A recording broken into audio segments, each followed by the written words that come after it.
سن 6 ہجری میں حضور اقدس صلی اللہ علیہ وسلم عمرے کے ارادے سے مکہ تشریف لے جا رہے تھے۔ کفار مکہ کو اس کی خبر ہوئی اور وہ اس خبر کو اپنی ذلت سمجھے، اس لیے مزاحمت کی اور حدیبیہ میں آپ صلی اللہ کو رکنا پڑا۔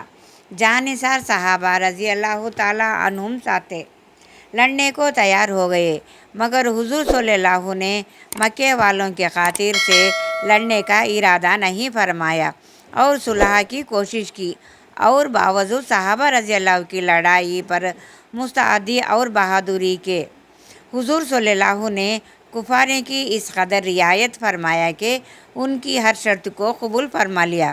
صحابی رضی اللہ کو اس طرح دب کر صلح کرنا بہت ہی ناگوار تھا، مگر حضور صلی اللہ نے ارشاد کے سامنے کیا ہو سکتا تھا کہ جانثار تھے اور فرما بردار، اس لیے حضرت عمر رضی اللہ جیسے بہادروں کو بھی دبنا پڑا۔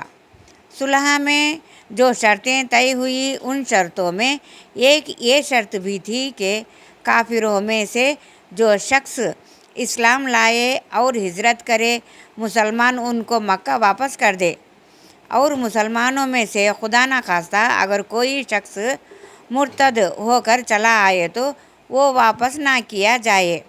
یہ صلح نامہ ابھی تک پورا لکھا نہیں گیا کہ حضرت ابو جندال رضی اللہ ایک صحابی تھے جو اسلام لانے کی وجہ سے طرح طرح کی تکلیفیں برداشت کرتے رہے اور زنجیروں میں باندھے ہوئے تھے۔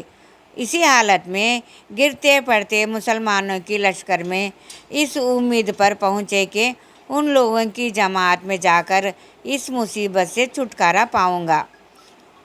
ان کے باپ سہیل نے، جو اس صلح نامہ کے کفار کی طرف سے وکیل تھے اور اس وقت تک مسلمان نہیں ہوئے تھے، فتح مکہ میں مسلمان ہوئے۔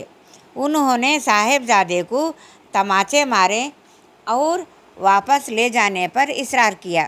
حضور نے ارشاد فرمایا کہ ابھی صلح نامہ مرتب بھی نہیں ہوا، اس لیے ابھی پابندی کس بات کی، مگر انہوں نے اصرار کیا۔ پھر حضور صلی اللہ علیہ وسلم نے فرمایا، ایک آدمی مجھے مانگا ہی دے دو، مگر وہ لوگ ضد پر تھے، نہ مانا۔